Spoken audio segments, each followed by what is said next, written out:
Chapter 31. But who is to blame? But I had no idea all that could be done so fine, just like that. Pity I can't turn the clock back in time and correct everything. But why go back? Life goes on, and each one is given the opportunity at any moment to create a splendid way of life. Life goes on, of course, but what good are old people, for example? Now they expect their children to help them, while the children themselves are unemployed. Besides, how can children be properly brought up now, when they're all grown up themselves? Adults can still give their children a divine upbringing. But how? You know, it would be good for the elderly to apologize to their children, and sincerely apologize for not having been able to give them a trouble-free world, for dirty water and polluted air, and let them begin to build, with their elderly hands, a real living home for their grown kids. If only such a splendid thought is born in them, the days of their lives will be extended. And when the elderly reach out their hand to touch their motherland, believe me, Vladimir, the children they yearn to see will return to them. And perhaps the elderly will not be able to grow their living home completely, but their very children will be able to bury them right in their motherland, and thereby help them come to life again. Bury them in their motherland? Oh, by motherland you mean their lot of family terrain. So we should bury our relations on this lot of land instead of in a cemetery? And we'll put up memorials to them there? Of course on their own land, their own plot of ground, in the forest planted by their own hand. But of man-made memorials they have no need. Indeed, everything around will serve as a memorial to them, and every day everything around you will remind you of them, and not with sadness, but with gladness. And your line will be immortal. After all, it is only good memories that will bring back souls to the earth. Hold on there. What about the cemeteries?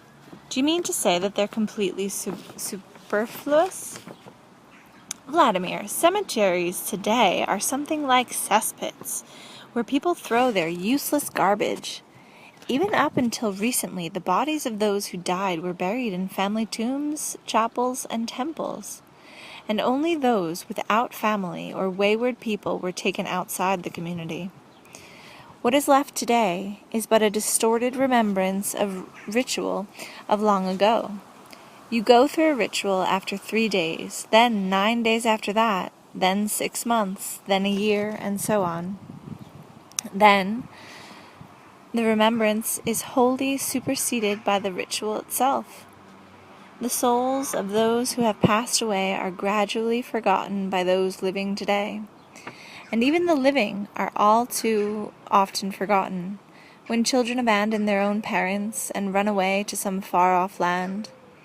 And the children themselves are not to blame. They are simply running from what they intuitively perceive as the parents' lie and the hopelessness of their own aspirations. They are running away from the impending hopelessness, only to find themselves at the same dead end. Everything in the universe is arranged so that those souls who are called by good memories from the earth are the first to be re-embodied in material form, called not by ritual, but by genuine feeling. They will appear in those living on the earth when the departed, by virtue of their way of life, leave behind pleasant memories of themselves. When the memories of them are not ritualistic, but are real and tangible. In comparison with the multitude of other human planes of being in the universe, the human material plane is no less significant, and we must lovingly cherish our relationship to it. From the bodies buried in the forest they themselves planted, grass and flowers will come up, along with bushes and trees. You will see these and delight in them. Every day you will come into contact with a piece of your motherland, tilled by your parents' hands. You will communicate with them subconsciously, and they will communicate with you. Have you ever heard of guardian angels? Yes, I have. These guardian angels, your ancestors, both close and distant, will endeavor to watch over you. In 3 generations their souls will once again be embodied on the earth. But even when they do not have an earthly material incarnation, the energy of their souls will not refrain from watching over you every moment. Nobody will be able to aggressively invade your kin's terrain. The energy of fear in each person, an energy that will also be awakened in the aggressor. The aggressor here will find himself subject to a multitude of diseases arising from stress. In time, they will also destroy him. In time, you say, but the aggressor might wreak a lot of havoc in the meantime. Who will seek to attack Vladimir if he knows that his punishment is inevitable? But what if he doesn't know it? Every person today knows this intuitively. Well, okay, let's say you're right about aggressors, but what about friends? Let's say I want to have my friends over for a visit one night. They'll come and get a fright from everything around them. Any friends you have whose thoughts are pure will be gladly welcomed by what is around them, as you will be glad to greet them. And here I might bring up the example of the hound. When a friend comes to the dog's owner, a faithful watchdog will not lay a paw on him. When an aggressor attacks, however, the faithful hound is ready to do mortal combat with him. And on your plot of motherland, even each blade of grass that grows will be healthful both to you and to your friends. And each breeze that blows will bring you healing pollen from the flowers, bushes, and trees. And the energy of all your forebears will be present with you. And in anticipation of co-creation, the planets themselves will await your dictation.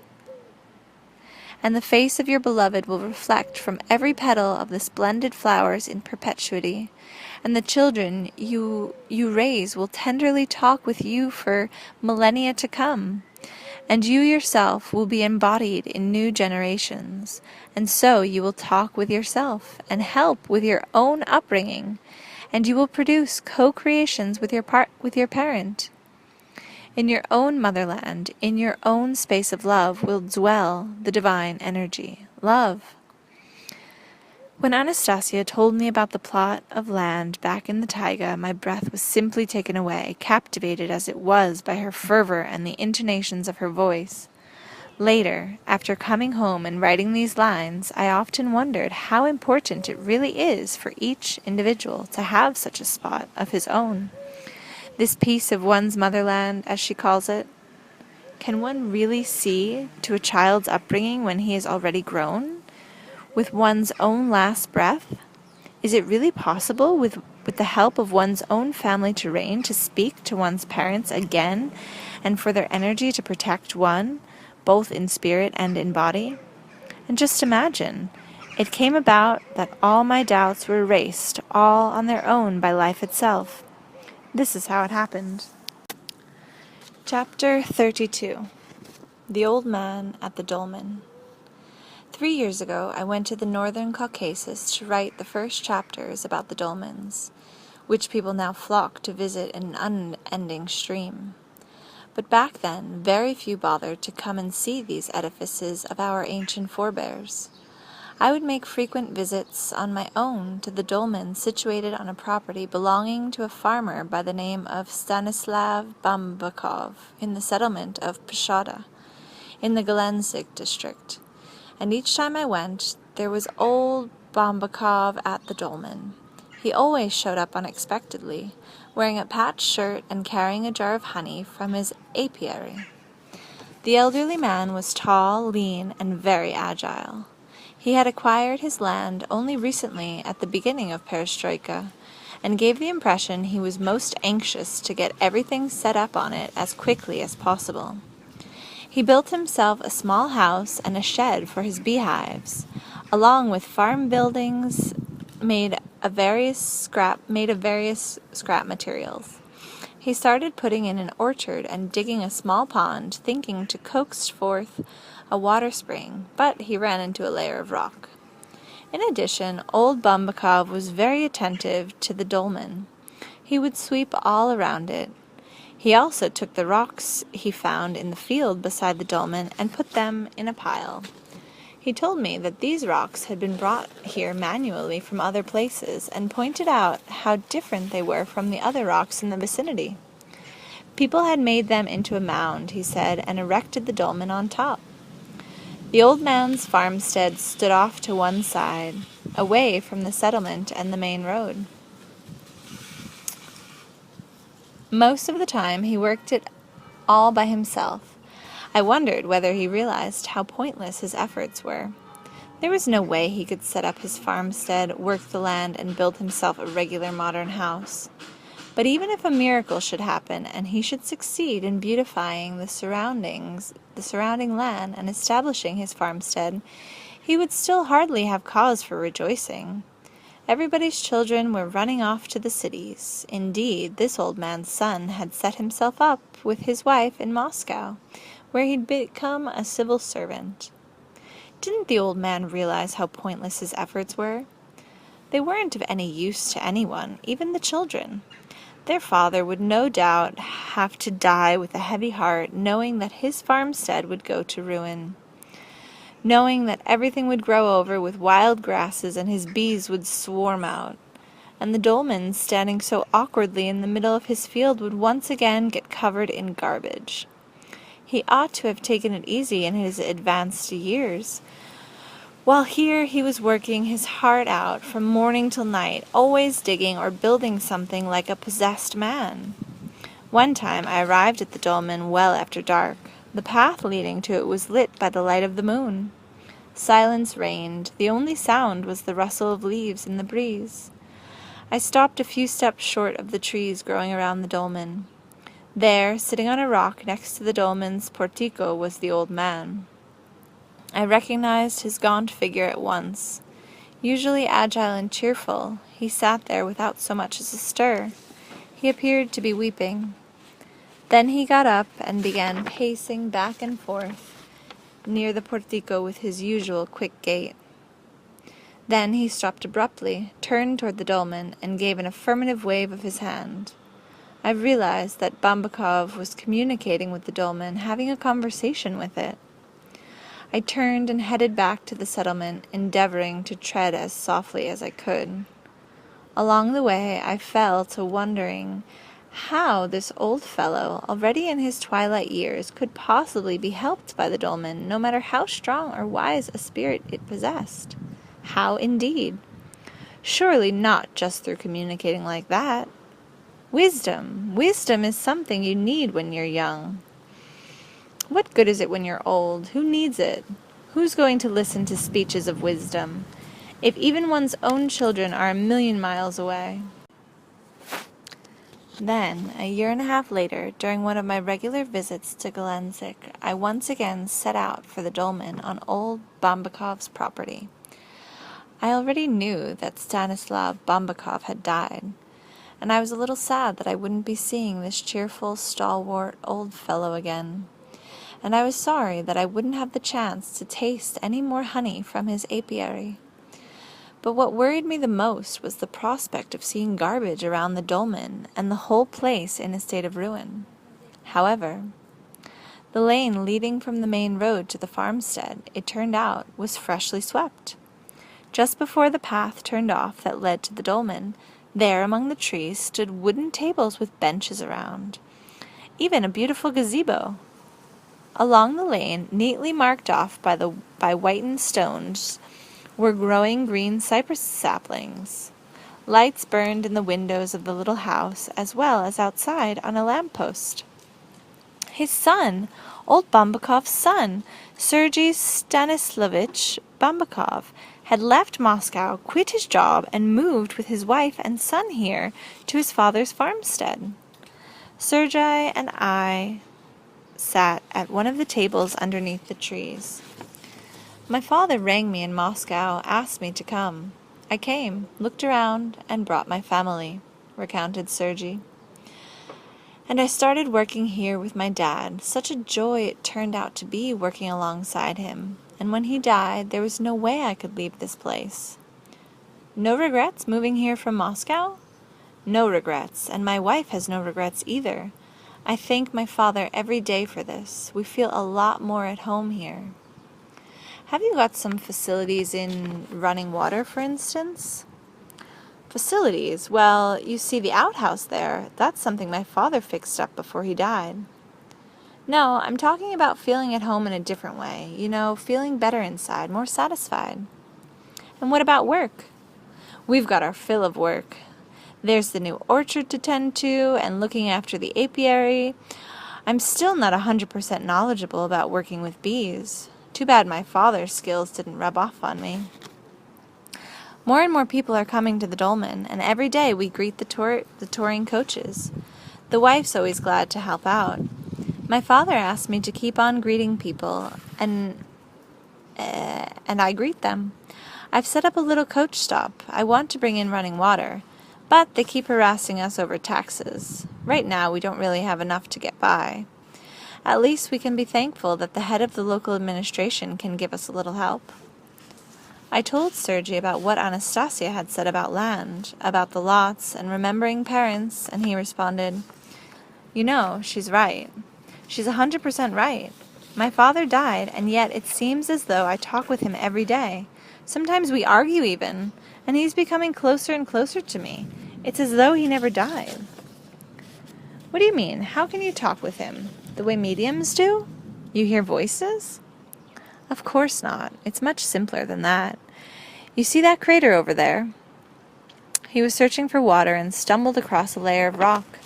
I was going to fill in that crater and put another table with benches in its place.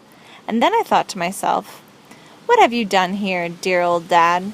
You didn't think things through. Now I've got extra work to do, and there's so much on my plate already.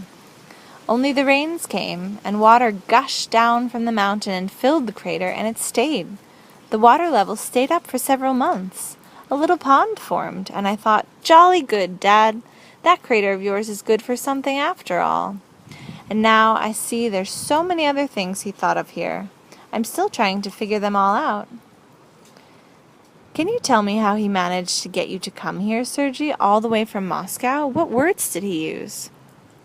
As far as I can recall, he used very simple words, ordinary words.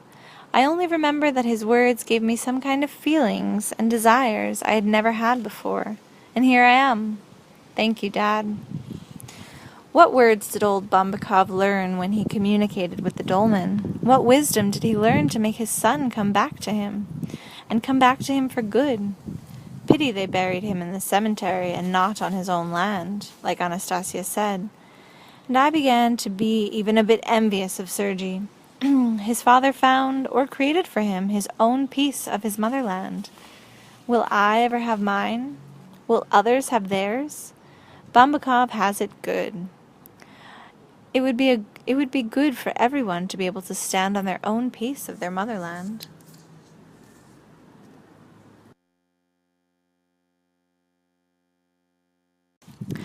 Chapter 33. School, or the Lessons of Gods.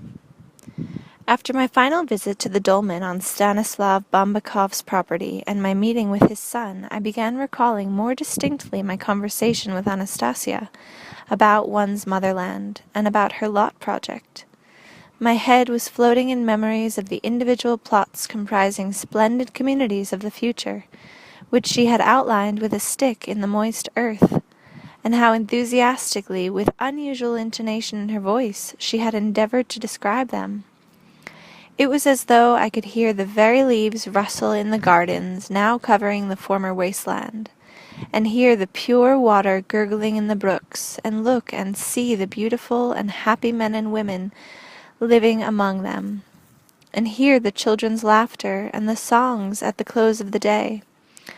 Along with this, the extraordinary nature of her description provoked a whole range of questions, such as, "The way you've drawn them, Anastasía, it looks as though the lots are not right up against each other. Why? This splendid community has to have walkways, roadways, and paths. There should be a passage no less than 3 meters wide on all sides between the lots. And will there be a school in this community? Of course. Look, there it is in the middle of all the squares. I wonder what kind of teachers will be teaching in the new school, and how they will structure the classes. Probably the way I saw it at Shenenkin's school. A lot of people are going there now. Everybody likes the forest school at Tekos. And a lot of people want to set up similar schools in their own communities. Shenenkin's school is indeed marvelous. It's a step toward the school where children in the new communities will study. The pupils who have gone through Shenenkin's school will help build them and teach in them. But wise and educated teachers are not the only principal component here. Parents will also be teaching their children in these new schools. And at the same time, they will learn from their children. But how can parents become teachers all of a sudden? Will all the parents have a higher education, let alone specialized education? There are lots of different subjects: maths, physics, chemistry, literature. Who will teach? The level and specialization will not be uniform, of course, for everyone on the whole. But then, after all, the study of sciences and other subjects should not be considered an end in itself, a primary goal. It is much more important to learn how to be happy, and that is something only the parents can show by their example. That is their role. It is not at all necessary for the parents to teach classes in the traditional sense. Parents, for example, can participate in joint discussions or collectively administer an examination. An exam? Whose exam could the parents administer? Their children's, and the children could examine their parents. Parents administer their kids' exams? You're talking about school exams? Now that has to be some kind of joke. Then all the kids would end up with the top marks. What parent is going to give his own child a low mark? Any parent, of course, is automatically going to mark their son or daughter near the top of the class. Vladimir, do not jump to conclusions. Along with classes resembling those in today's schools, the new school will have others, more important ones. Others? What kind of others? And all at once a thought crossed my mind. If Anastasía could so easily show scenes from millennial antiquity, whatever the process involved, hooray, hypnosis, or something else besides, it still worked. That means she must be able to show the near future too. So I asked her, could you show me, Anastasía, at least one class from that school of the future? The kind of school that those new communities will have. Could you show me a non-traditional class? I could. Then show me. I want to compare it with what I saw in Shenenkin's school, and with the classes I had back in my own school days. And you will not ask about or be frightened by the power that I use to create scenes of the future? I do not care how you do it. It'll simply be most interesting for me to watch. Then lie down on the ground, relax, and doze off. Anastasía quietly placed her hand on top of mine, and I could see, as though from above, amidst a whole lot of plots, one which had an internal configuration different from the rest. It comprised several large wooden buildings linked by footpaths, lined on either side by a variety of flower beds. Near the building complex stood a natural amphitheater. Along the side of a hill, rows of benches descended in a semicircular formation. On these were seated about 300 people of different ages, including both gray-haired elders and some quite young. It looked as though they were sitting in family groups, since adult men and women were interspersed with children of various ages. Everyone was talking excitedly amongst themselves, as though they were anticipating something out of the ordinary, a concert performance by a superstar or a presidential address. In front of the audience, on a wooden stage or platform, stood 2 small tables and 2 chairs, with a large chalkboard behind. Alongside the platform there was a group of children, about 15 in all, ranging in age from 5 to 12, engaged in an animated discussion. This is the beginning of something resembling a symposium on astronomy, I heard Anastasía say. But what are the children doing here? Don't their parents have anybody they can leave them with? I asked Anastasía. One of the group of children arguing amongst themselves will now give the keynote presentation, she explained. Right now they are voting on who it shall be. There are 2 candidates, you see, a boy, he is 9 years old, and a girl, she is 8. Now the children are voting. Ah, the majority has picked the boy. A young boy approached one of the tables with a confident, businesslike step. From a cardboard folder he took out some papers containing designs and sketches and laid them out on the table. The rest of the group of children, some slowly and solemnly, others with a hop, skip, and a jump, headed over to where their parents were seated on the benches. A little red-headed, freckled-faced girl, the other candidate, who was not chosen, walked past the table, her head held proudly in the air. The folder in her hands was a little bit bigger and thicker than the boy's. No doubt it too contained sketches and designs. The boy at the table tried to say something to the girl as she went by, but she didn't stop. She simply straightened her braid and walked on past, deliberately looking the other way. For some time the boy followed her distractedly with his gaze, then once more focused his attention on rearranging the papers in front of him. Who on earth could have managed to teach these kids enough astronomy so that they can make a presentation before a group of adults? I asked Anastasía, and she replied, nobody taught them. They were given the opportunity to work out for themselves how the whole universe is structured, to prepare their arguments and present their conclusions. They have been working on it for more than 2 weeks already, and the final moment has come. They will now defend their views, and their conclusions may be refuted by anyone who wishes to do so. So it turns out this is some kind of game? You can think of what is going on here as a game, only it is very serious. Each person present will now have their thinking about the planetary order accelerated, and may perhaps start contemplating something even greater than that. After all, the children have been thinking and pondering for 2 weeks now, and their thought is not limited by anything. There are no dogmas or theories of planetary order to weigh them down. We still do not know what they will come up with. They'll be fantasizing with their child mindsets, you mean to say? I mean to say they shall present their own theories. After all, even adults have not come up with any proven truths regarding planetary order. The goal of this symposium is not to work out any canons, but to accelerate thought, which afterward will determine what is true, or at least come closer to the truth. At this point, a young man stepped up to the second table and announced the presentation was about to begin, whereupon the 9-year-old started to speak. He spoke confidently and enthusiastically for about 25 or 30 minutes. What he said struck me as sheer childish fantasy, a fantasy not grounded in any scientific theories or even in elementary knowledge one would get from a high school astronomy course. He spoke in substance as follows. If you look up into the sky in the late evening, you see a whole lot of stars shining there. There are different kinds of stars. Some stars are little and others a little larger, but very small stars can be big too. Only if we think at first that they are very little, but they are very big, because when an airplane flies very high, it is small, but when it is on the ground and we walk up to it, it turns out to be big, and it can hold a whole lot of people, and each star could hold a whole lot of people. Only there are no people on the stars right now, but they shine in the evening. The big ones shine, and the little ones too. They shine so we can see them and think about them. The stars want us to make the things we do on the earth just as good on them too. They are a little envious of the earth. They really want berries and trees to grow on them the way they do here.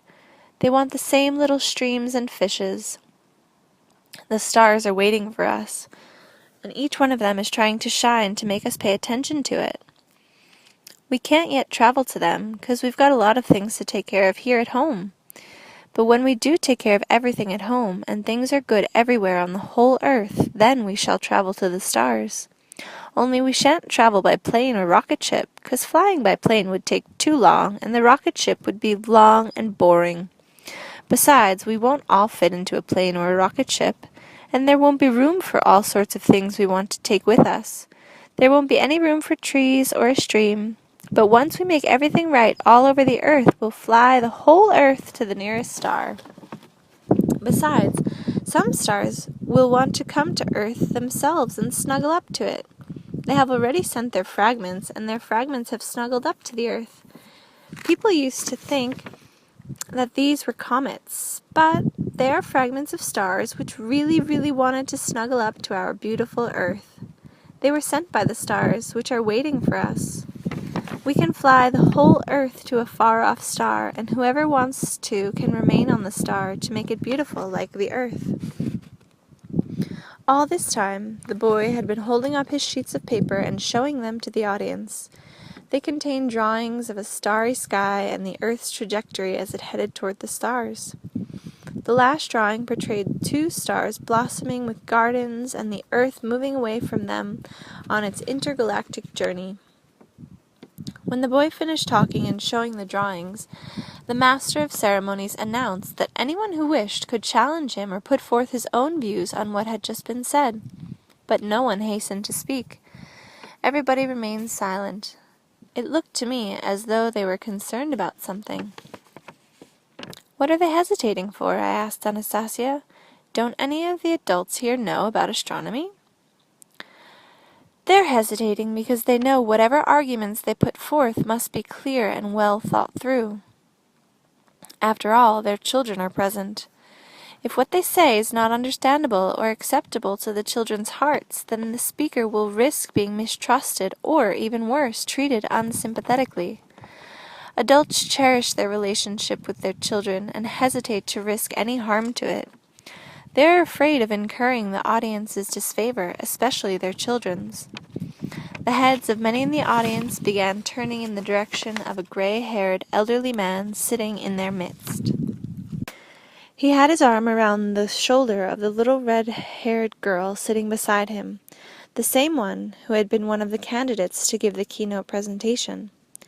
Sitting next to them was a young and very beautiful woman. Anastasía commented, "A lot of people now have their eyes on the elderly man in the middle of the audience. He is a university professor, a scientist now retired. His personal life got mixed up rather early on, and he had no children. 10 years ago he procured a lot of land and began to establish a home on it all by himself. A young woman fell in love with him, and the little red-headed girl was born to them. The young woman next to him is his wife and the mother of his child. The retired professor very much loves the child of his old age, and the girl, his daughter, treats him with great respect and love. Many of those present here today believe that the professor is entitled to take the floor first. But the elderly professor had trouble getting his first words out. I could see him nervously rumpling the pages of some journal with his hands. Finally he got up and started to speak. He had something about the structure of the universe, the comets, and the mass of the earth, and finally summed up his remarks with something like this. The planet Earth, of course, is moving through space and rotating, but it is inextricably linked with the solar system and cannot move independently. It cannot leave the solar system and travel to distant galaxies. The sun gives life to everything living on the Earth. Moving away from the sun would involve a serious cooling of the Earth, and we would end up with a dead planet. We can all observe what happens even when we just move a fraction away from the sun. We get winter. At this point, the professor stopped abruptly.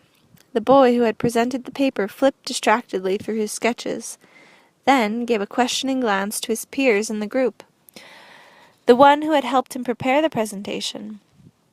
But it was apparent that everybody had found the argument of winter and cooling very cogent and plausible.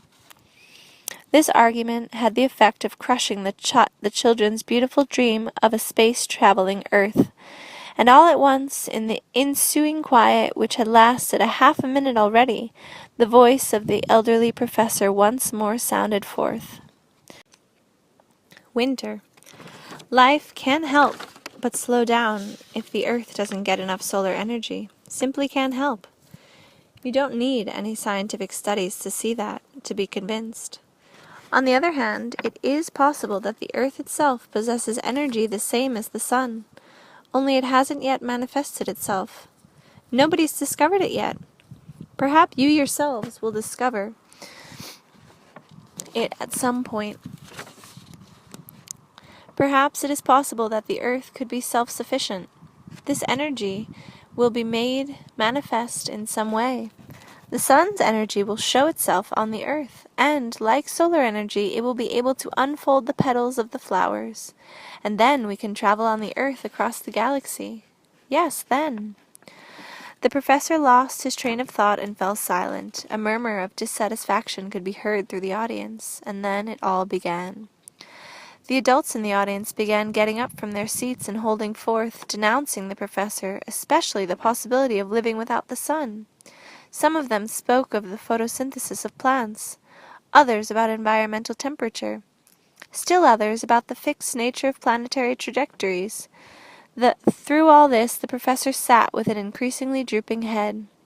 His red-haired daughter turned her head to look at each one of the speakers. On occasion she would try standing up as though she were trying to protect her father from his challengers. An elderly woman, who looked like the teacher type, took the floor and started holding forth on how it wasn't right to appease or flatter children just to curry a favorable attitude towards you on their part. Any lie will be exposed with time, and then how will we all look then? This isn't just a lie, it's a cowardice, said the woman. The red-headed girl tugged on the lapels of her father's jacket. She began shaking him, practically crying, her voice breaking as she kept at him. Papochka, you lied about the energy. Did you lie, Papochka? Because we're children? The lady called you a coward. Is that bad? A silence fell upon the large, open-air amphitheater. The professor raised his head, looked at his daughter in the eye, put his hands on her shoulder, and quietly said, I believe what I said, daughter. At first the girl remained silent. Then she quickly stood up on the bench and cried out as loudly as her little child voice could muster. My papa is not a coward. Papa believed what he said. He believed it. The little girl surveyed the now hushed audience. Nobody was even glancing in their direction. She looked at her mother, but the young woman turned away with her head lowered. She fiddled with the buttons on the sleeve of her cardigan, undoing them and doing them up again. The girl once more surveyed the hushed audience and looked at her father. As before, the professor seemed to be gazing helplessly at his little daughter. Once more, this time in the absolute quiet, the red-headed girl's voice sounded gently and tenderly. People don't believe you, Papochka. They don't believe you because the sun's energy has not yet showed itself on the earth. The energy that is like the sun and can open the petals of the flowers. But once it appears, then everybody will believe you. They will believe you later, when it appears, later. And all at once the professor's daughter quickly straightened her hair, then leaped out onto the aisle and ran off. She ran to the edge of the amphitheater and hurried toward one of the nearby houses. She disappeared inside, only to reappear in the doorway a few seconds later. This time the girl was holding in her hands an earthenware pot with a plant in it. She ran with it over to the speaker's table, which was now vacant. She put the potted plant down on the table, and in her child's voice, now loud and confident, resonated over the heads of the audience. Look, here's a flower. Its petals are closed. All the flower's petals have closed, 'cause there's no sun out today. But they will open, because there is energy on the earth. I shall transform myself into the energy which can open the petals of flowers. With that, the little girl closed her hands into a fist and began staring at the flower. She went on staring without blinking. The people sitting in their seats refrained from conversation. Everyone was looking at the little girl and the plant in the earthenware pot on the table in front of her. Slowly the professor rose from his seat and went over to his daughter. He went up to her and put his hands on her shoulders, trying to lead her away, but the little redhead shrugged him off and whispered, Why don't you help me instead, Papochka? The professor was no doubt utterly bewildered. He remained standing at his daughter's side, his hands on her little shoulders, and he too began staring at the flower. But nothing was happening with the flower, and I began to feel somehow sorry for the little girl and her professor father. But he really got himself into a fix with his declaration of faith in some kind of undiscovered energy. All at once, a boy stood up in the front row, the same boy that had given the presentation. He partially turned toward the silent audience, sniffed his nose, and headed over to the table on the stage. Solemnly and confidently he approached the table and stood next to the red-haired girl. Just like her, he fixed his gaze firmly on the plant of the earthenware pot. But as far as the plant was concerned, of course, nothing was happening. And then I saw it. I saw how children of all ages began rising from their seats and one by one came down to the stage. They silently took up a position, staring intently at the flower. The last little girl, about 6 years old, was carrying her small brother in her arms. She managed to squeeze in front of those standing, and someone helped her stand her younger brother up on the chair by the table. The toddler, after taking a good look at everyone around, turned to the flower and began blowing on it. And all at once the potted plant began to gradually unfold the petals of one of its flowers, little by little, but it didn't escape the notice of the hushed crowd in the amphitheater, and several of them rose silently from their seats, and now, on the table, a second flower was already opening its petals, along with a third and a fourth. "Oh!" cried the teacher type in an excited, childlike voice, and began clapping her hands. Then the whole amphitheater broke out into applause. The beautiful young woman ran over to her professor husband, who by this time had stepped off to one side of the crowd of delighted children surrounding the flower, and was rubbing his forehead. She leapt at him on the run, threw her arms around his neck, and began kissing his cheeks and lips. The little redhead took a step in the direction of her embracing parents, but the boy who had given the presentation stopped her. She managed to wriggle her hand away, but after taking a few more steps, she turned and went up close to him and buttoned up a button which had become undone on his shirt. With that she gave him a smile, then quickly turned and ran off to her still embracing parents. More and more people were now heading from their seats down to the stage, some with babies in arms, others shaking the hand of the young presenter. He just stood there, his arm outstretched for handshaking, while his second hand was clasping the button the little girl had just done up for him. All at once someone struck up a tune on a Paia, something between a gypsy melody and a Russian folk dance. And when some old fellow began stamping his feet on stage, he was joined by a plumpish lady who had made her entrance like a swan. And 2 young fellows had already launched into boisterous prisaidica, and the flower with its unfolding petals watched as more and more people got carried away by the tricky and boisterous rhythms of a Russian folk dance. Then, all of a sudden, the scene of unusual school disappeared, as though a screen had been turned off. I was sitting on the ground, taiga vegetation stretched all around, as far as the eye could see, and there beside me was Anastasía. Inside me, however, a kind of excitement lingered, and I could still hear the laughter of happy people and the sounds of the cheery dance music which I didn't want to let go of. When the sounds within me gradually died down, I said to Anastasía, "What you've shown me now, just now, is nothing at all like any of the school class I've ever seen. It's some kind of family gathering of families living in the community.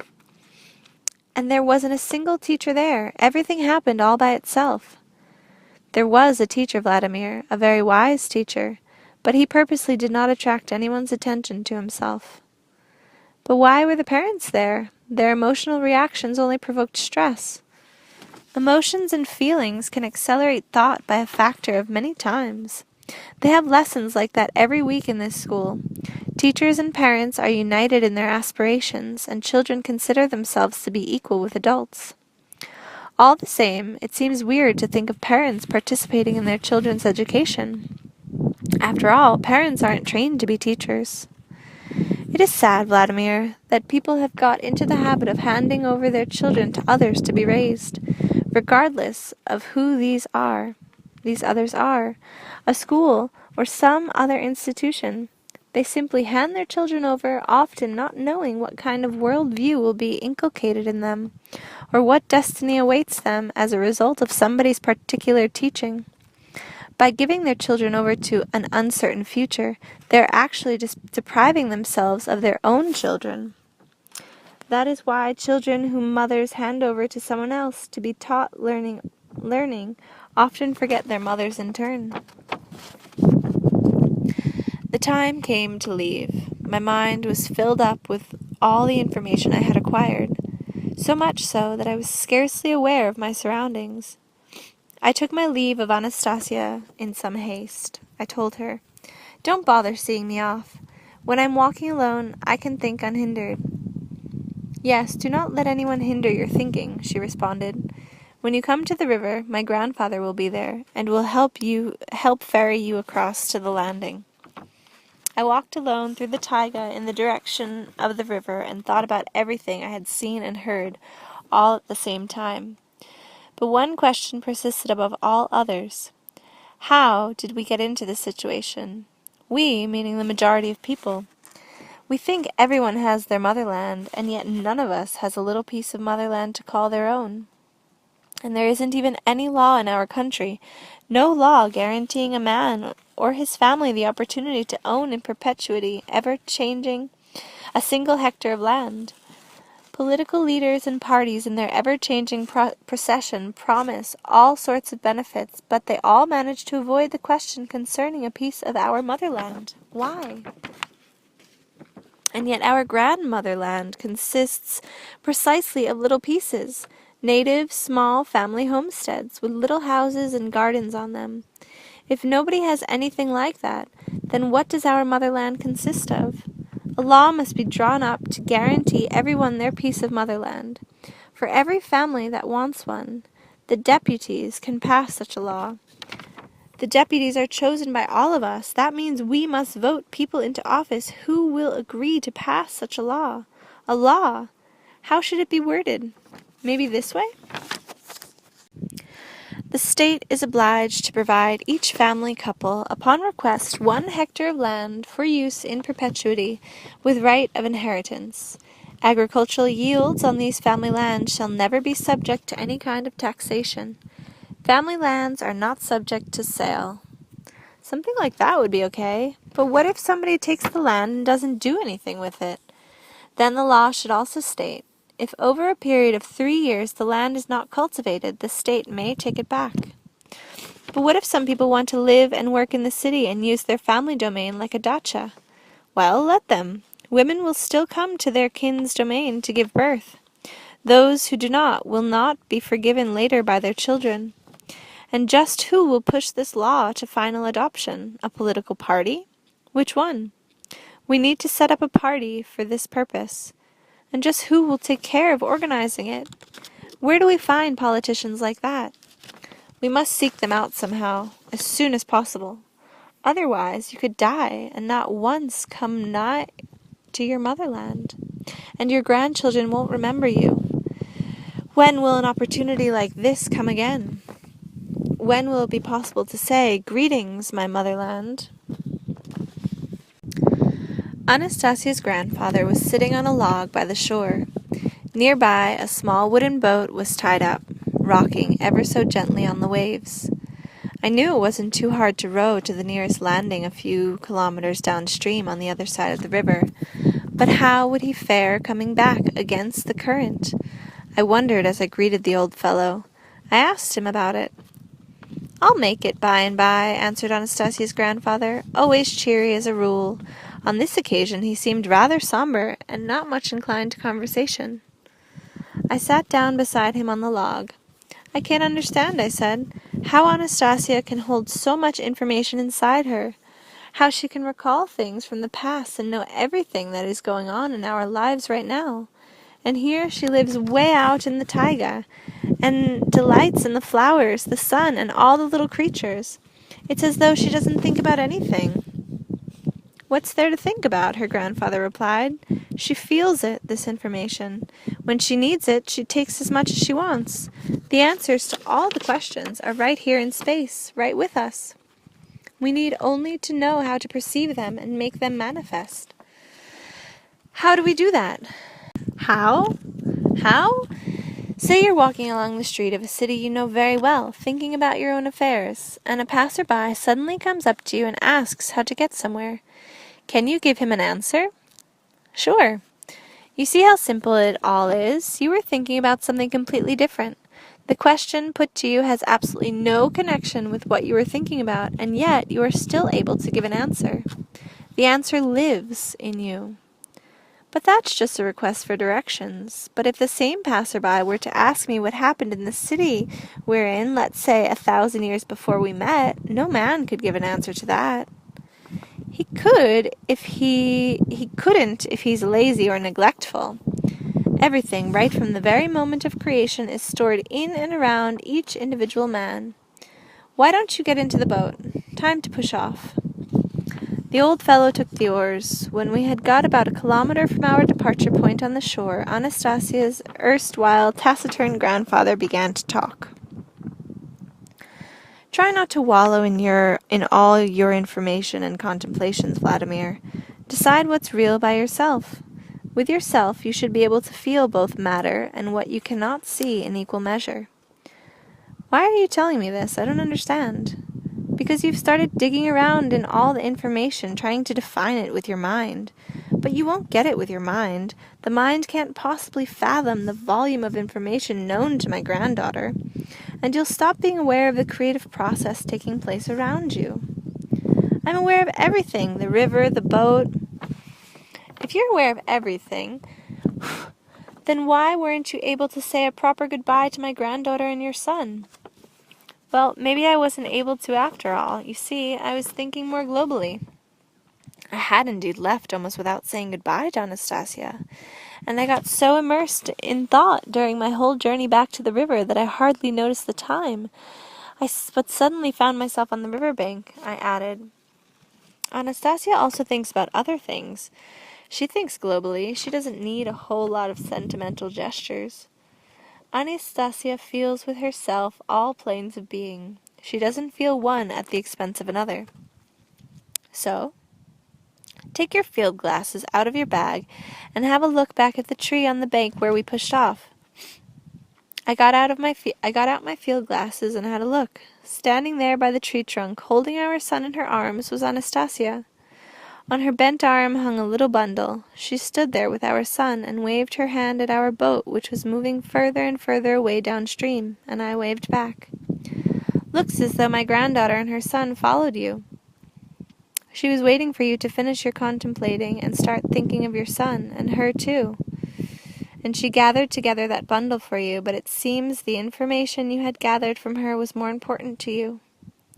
The spiritual and the material. You need to feel it all in equal measure. Then you'll be able to take a solid stand in life, with both feet planted firmly on the ground. When one predominates over the other, it's like a person's going lame. The old man spoke with no trace of anger as he handled the oars with dexterity. I tried to respond aloud, either to him or to myself.